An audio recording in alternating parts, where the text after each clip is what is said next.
আমার একজন শ্রমিক লাগবে। স্যার আমারে নিয়ে চলেন, সারা দিন কাজ করব, মাত্র 800 টাকা দিয়েন। না না স্যার, ও কাজ কাম করে না। আমার নিয়ে চলেন, আমার নিয়ে চলেন, আমি হচ্ছে মেলা ভালো কাজ। আল্লাহু আকবার, আল্লাহু স্যার স্যার আমি ওদের দুজনের থেকে ভালো কাজ পারি স্যার, আমারে নিয়ে চলেন স্যার। এই আল্লাহু হুজুরটাও আকবার। কাজ করে নাকি? আল্লাহু আকবার, এই আল্লাহু আকবার। তুমি এদিকে আসো। স্যার আমি? হ্যাঁ তুই এদিকে আয়। জি আমার বাসায় কিছু কাজের জন্য একটা লোক দরকার। তুই কি কন্ট্রাক্টে যাবি না জোনে যাবি? যাব, কিন্তু আমার একটা শর্ত আছে। শর্ত? কি শর্ত বল? আমার প্রথম শর্ত, এরা প্রত্যেকেই একদিনের মজুরি 800 টাকা নেয়, আমি 500 টাকা নেব। আমার 2 নম্বর শর্ত, আমি সারা দিন আপনার বাসায় কাজ করব, কিন্তু যখন আজান হবে তখন আর আমি আপনার কোনো কথা শুনতে পারবো না। আইসে আমার 3 নম্বর শর্ত, আমি সারা দিন আপনার বাসার সব কাজ করব, কিন্তু আপনি আমাকে কোনো প্রশ্ন করতে পারবেন না। ঠিক আছে, তোর ঝুড়ি কোদাল নিয়ে আমার পিছে পিছে আয়।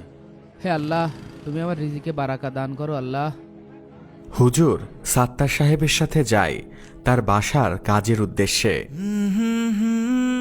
এই দেখ, ওই আম গাছের গোড়া থেকে জি ওই লেবু গাছের গোড়া পর্যন্ত ভালো করে গোল করে জি স্যার। সুন্দর করে পরিষ্কার করবি। আর একটা কথা মনে রাখ, কাজে যেন কোনো রকম ফাঁকি দিবি না। আচ্ছা স্যার। হুজুরের কাজ দেখে সাত্তার সাহেবের 2 ছেলে বলে, ভাই দেখ, লোকটা অনেক ভালো কাজ করছে। আব্বু অনেকদিন পর একজন ভালো কাজের লোককে নিয়ে এসেছে। ও আজান দিয়ে দিয়েছে, যাই নামাজ পড়ে আসি।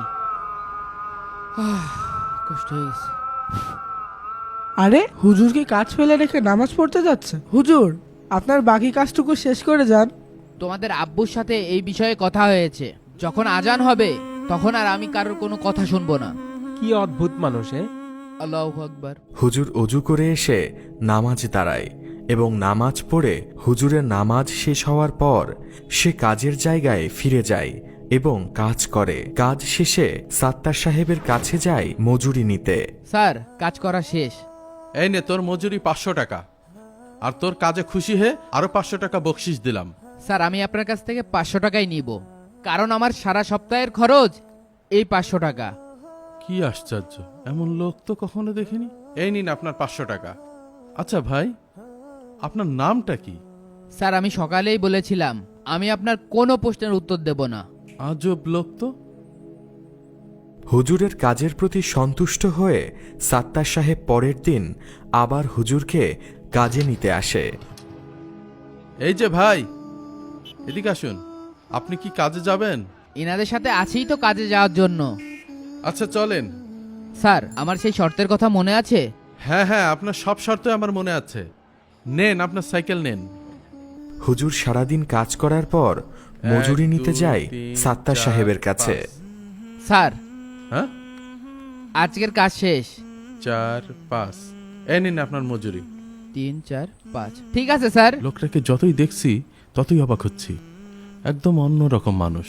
পরের দিন সাত্তার সাহেব হুজুরকে না পেয়ে শ্রমিকদের কাছ থেকে ঠিকানা নিয়ে হুজুরের বাসায় চলে যায়।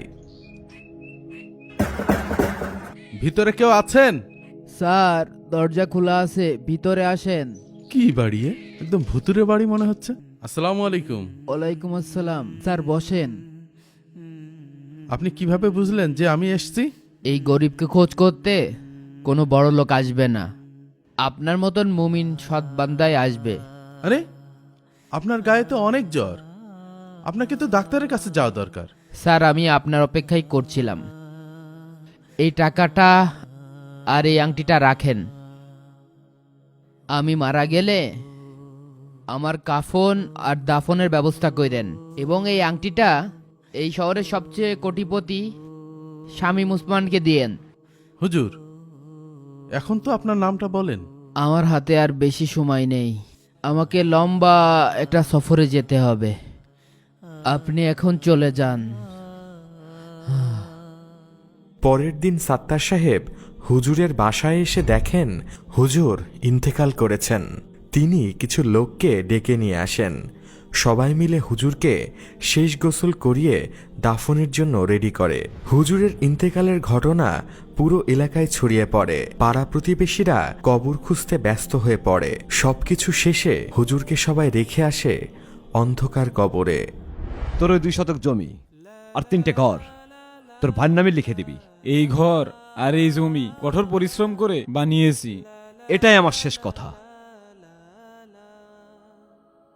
স্যার, সাত্তার নামের একটা লোক আপনার সাথে দেখা করতে এসেছে। ওকে আসতে দাও। আসসালামু আলাইকুম। ওয়ালাইকুম আসসালাম। স্যার, আপনার একটা আমানত আমার কাছে রয়ে গেছে। আমানত? কিসের আমানত? স্যার, এই আংটিটা। এই আংটির মালিক কোথায়? স্যার, ইনি তো মারা গেছে। কি? আমাকে তার কাছে নিয়ে চলুন। হুজুরের মৃত্যুর কথা শুনে শামীম সাহেব নিজেকে আর ধরে রাখতে পারলেন না। সাত্তার সাহেবের সাথে শামীম সাহেব হুজুরের কবরের কাছে যায়। এই যে তার কবর।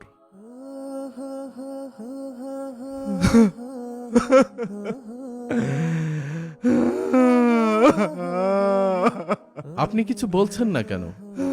হুজুর কিছু বলল না, আপনিও কিছু বলছেন না। আসলে আপনাদের সম্পর্কটা কি? ওই ছিল আমার একমাত্র ছেলে। স্যার, এই দিন মজুর আপনার ছেলে ছিল? আমি ওর হতভাগা পিতা।